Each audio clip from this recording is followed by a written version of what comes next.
우리 영원한 소망이시며 삶의 반석이신 우리 주님을 찬양합니다. 이 아침에 주께 나와 기도하는 모든 주의 사랑하는 자녀들, 모든 권속들 주께서 그들의 기도에 신실하게 답을 하시며 또 그들의 기도가 응답이 되고 그를 통하여 하나님의 나라와 하나님의 뜻이 저희의 삶 속에 온전히 이루어지기 원합니다. 하나님 아버지, 저희에게 날마다 위로부터 오는 신령한 힘으로, 신령한 기운으로 또 주의 권능으로 저희를 채워주시옵소서. 저희가 소망 중에 기쁨으로 하루하루 살게 하시며 사람들에게 미소와 또 소망의 기운으로 긍정적인 기운을 퍼뜨리게 하여 주시옵소서. 오늘 하루 얼굴 찡그리지 않게 하시고 또 불편한 말을 내뱉지 않게 하여 주시옵소서. 이 아침에 저희가 귀를 열어서 주의 한마디 말씀을 듣게 하시며 그 말씀을 마음에 잘 품고 나아가게 도와주시옵소서. 감사하며 예수 그리스도 이름으로 기도합니다. 아멘. 자, 오늘 우리가 읽을 하나님 말씀은 누가복음 2장 1절부터 14절까지만 읽겠습니다. 누가복음 2장 1절부터 14절까지입니다.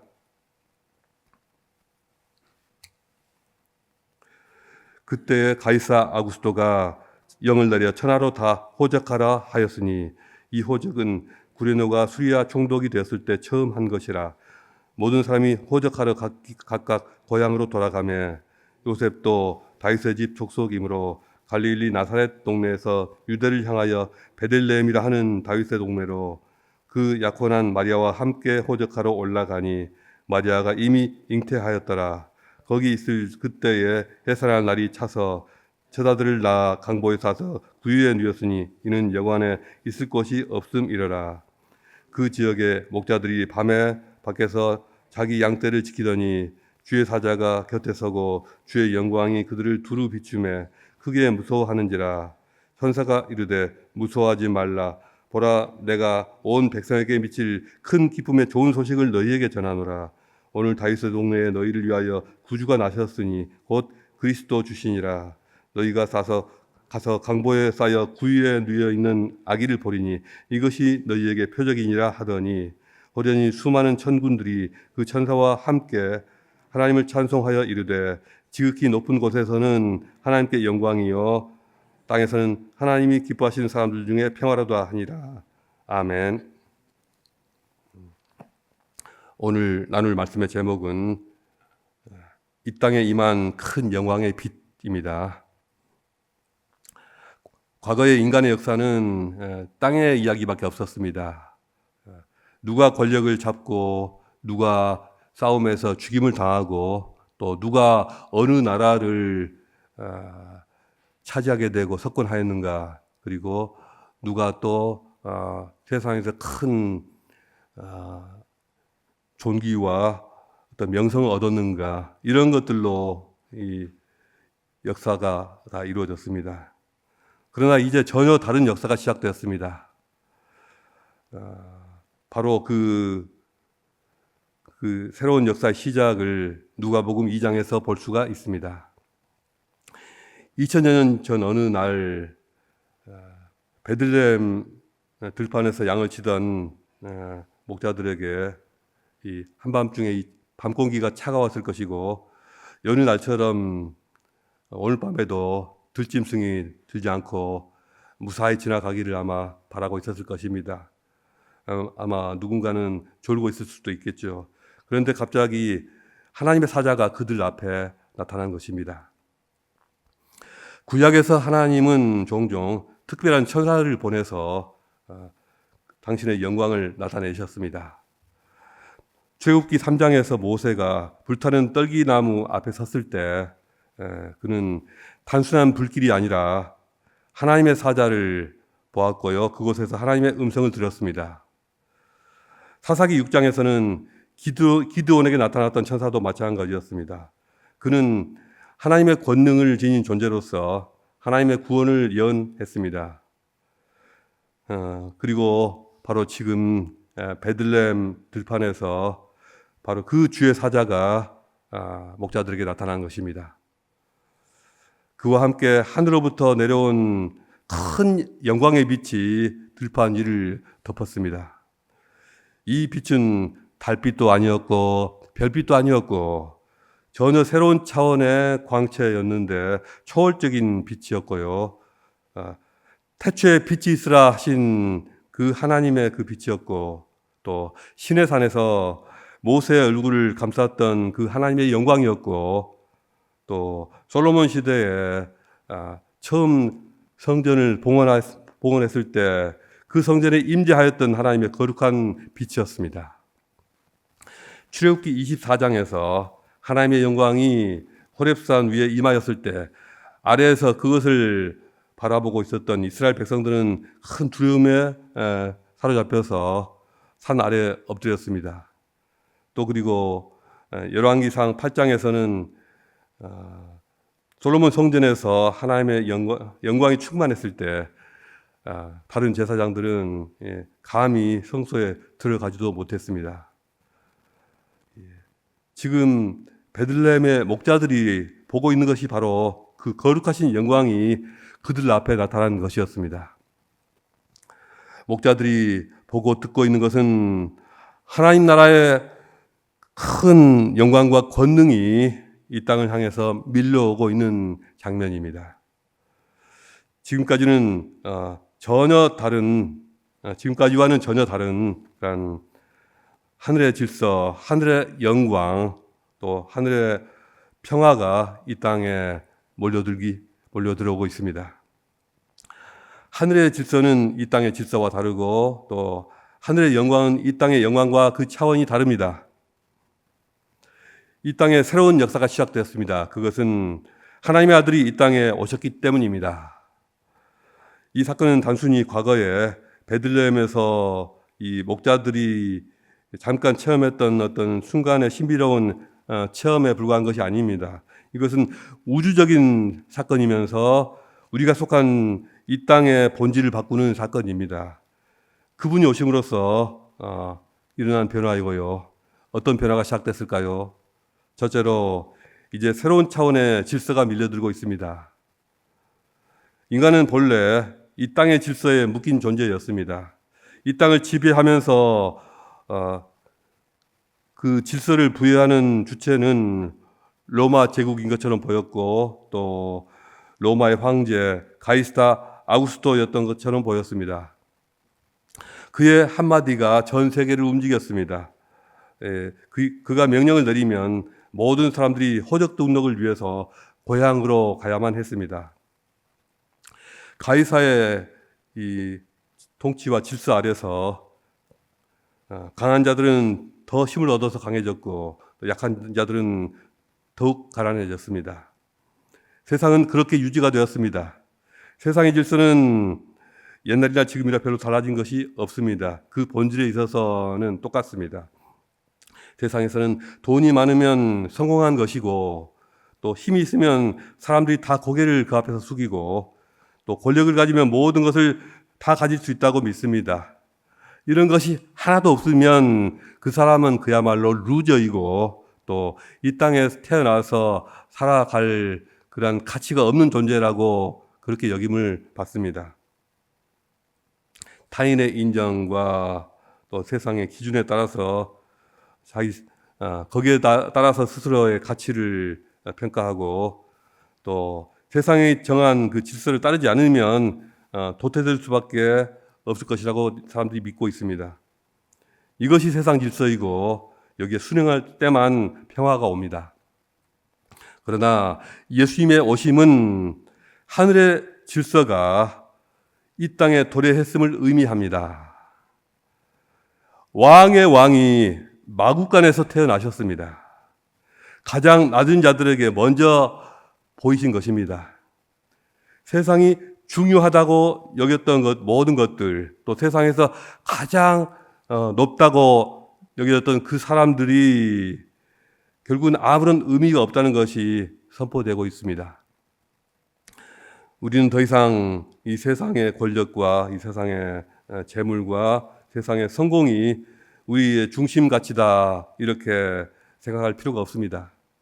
우리가 어떤 존재인가 하는 것은 하나님께서 보내신 그의 아들 예수 그리스도 안에서 이미 확정되었습니다. 골로새서 3장 1절 2절은 이렇게 말씀합니다.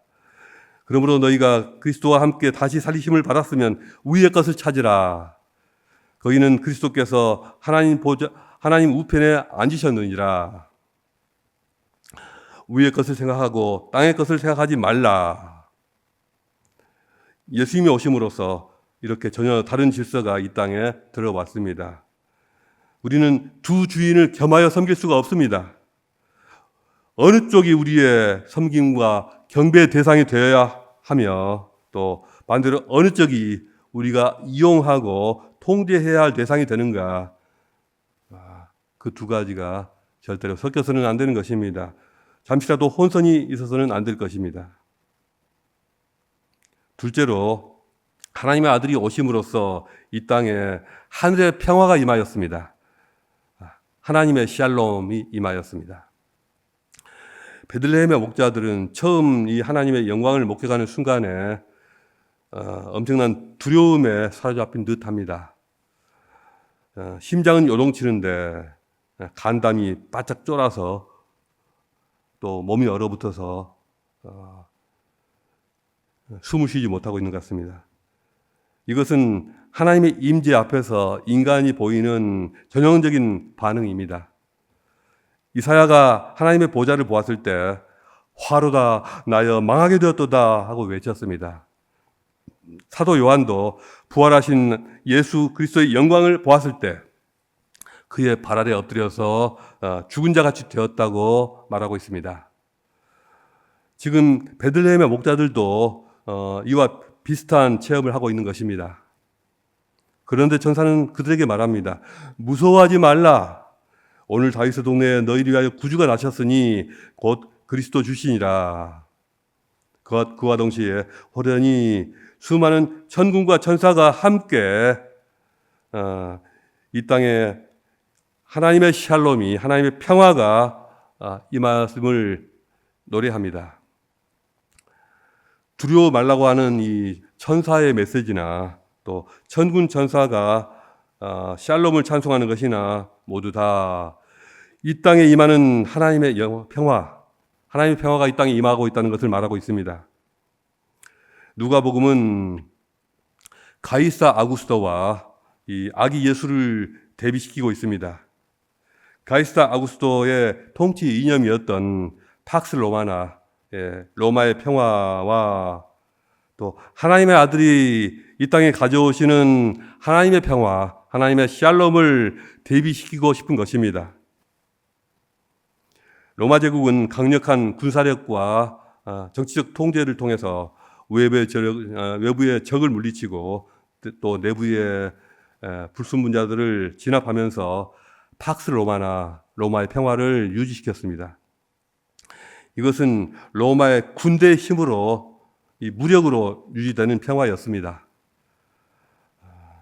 그 안에서 부자는 더욱 부자가 될 수 있었지만 가난한 자는 기회가 없는 그러한 평화였습니다. 겉으로는 평화스러웠지만 언제든지 새로운 반란과 또 전쟁이 터질 수 있는 그러한 불씨가 도처에 숨어 있었습니다. 로마의 평화는 힘과 두려움으로 유지되었기 때문에 진정한 내적인 평화가 아니라 억압적인 평화에 불과했습니다. 그러나 예수님의 평화는 팍스 로마나와는 전혀 달랐습니다. 그분은 군사적인 힘이 아니라 폭력이 아니라 십자가의 희생을 통해서 평화를 이루셨습니다. 로마는 평화를 위해서 칼을 들었지만 예수님은 평화를 위해서 친히 십자가를 지셨습니다. 로마는 반항한 자를 십자가에 처형했지만 예수님은 스스로 죄인 중에 하나로 여기시고 여김을 받으시고 친히 모든 고난을 당하셨습니다. 로마는 피지배 민족을 억눌러서 평화를 유지했지만 예수님은 가장 낮은 자들의 친구가 되심으로써 참된 평화를 주셨습니다. 그분은 말할 수 없는 사랑으로 모든 인생들의 질고를 담당하셨고 또 연약한 죄인들의 편에 서셨습니다. 그분으로 인하여 우리는 담대함을 얻게 되었고 우리는 이제 어떤 상황에서도 두려워하지 않게 되었습니다. 우리는 미래를 두려워하지 않습니다. 우리는 실패를 두려워하지 않습니다. 우리는 죽음을 두려워하지 않습니다. 이것이 주님이 우리에게 주신 하나님의 평화, 하나님의 샬롬입니다. 셋째로 예수님이 가져오시는 새로운 질서와 평화는 거저 얻어지는 것이 아니라 오로지 영적인 전쟁, 영적인 싸움을 통해서만 얻어질 수 있습니다.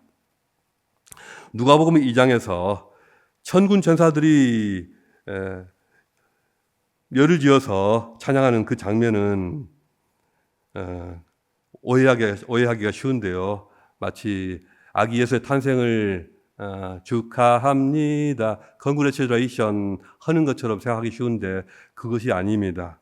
이것은 어떤 큰 군대가 다른 나라에 침공해서 거기서 모든 싸움에 싸워 이기고 점령한 후에 승리의 찬가를 부르는 그러한 장면입니다. 성경에서 천군이라고 하는 것은 영어로는 heavenly host인데요. 이 단어 자체가, 이 어휘 자체가 성경에서 단순히 많은 수의 천사들을 말하는 것이 아니라 하나님의 강력한 군대를 말합니다. 시편 103편 21절에서 다윗이 말하고 있는 여호와의 군대가 바로 이것이고요. 또 열왕기하 6장 17절에서 엘리사가 보았던 그 유명한 불말과 불병거로 무장한 영적인 군대가 바로 이 헤븐리 호스트, 천군입니다. 그러므로 이들이 이 땅에 임한 것은 단순히 축하하기 위해서가 아니라 하나님의 나라가 이 땅에 들어와서 이 땅을 이 사단 마귀가 붙잡고 있는 이 땅을 공격하고 이 땅을 점령하는 그러한 전쟁적인 의미를 갖습니다. 즉 거룩한 전쟁이 이 땅에서 시작된 것입니다. 물론 이 전쟁은 총칼과 창으로 싸우는 그런 물리적인 전쟁이 아니고 끊임없는 기도로 악한 영들을 몰아내고 귀신을 쫓아내고 또 지속적인 자기 헌신과 사랑으로 죄인들을 죽음에서 구원해내는 그러한 영적인 전쟁입니다. 하나님의 아들 예수가 이 싸움에 가장 앞장서서 싸울 것입니다. 그리고 예수를 따르는 모든 제자들과 성도들이 힘을 합하여 그의 뒤를 따를 것입니다. 이러한 영적인 싸움이 없이는 하늘로부터 오는 질서와 또 하늘로부터 오는 하나님의 샬롬을 우리가 누릴 수가 없을 것입니다. 이제 베들레헴의 들판에서 하늘의 군대가 등장했고 또 하나님의 영광이 이 땅의 어둠을 몰아내기 시작했으며 이 땅의 질서는 하나님의 아들이 친히 이루어가시는 사역에 따라서 새로운 질서로 재편되기 시작할 것입니다. 이 장면,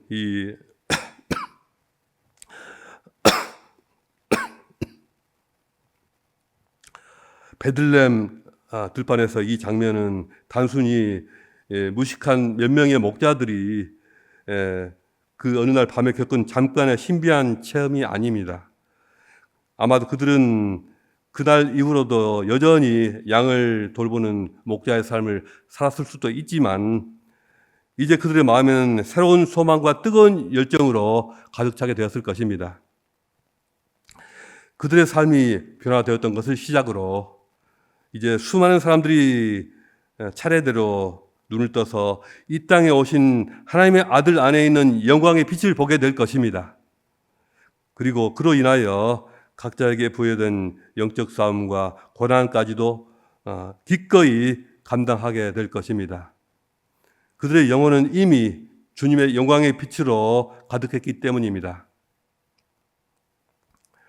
우리 신앙의 여정이 무엇일까요?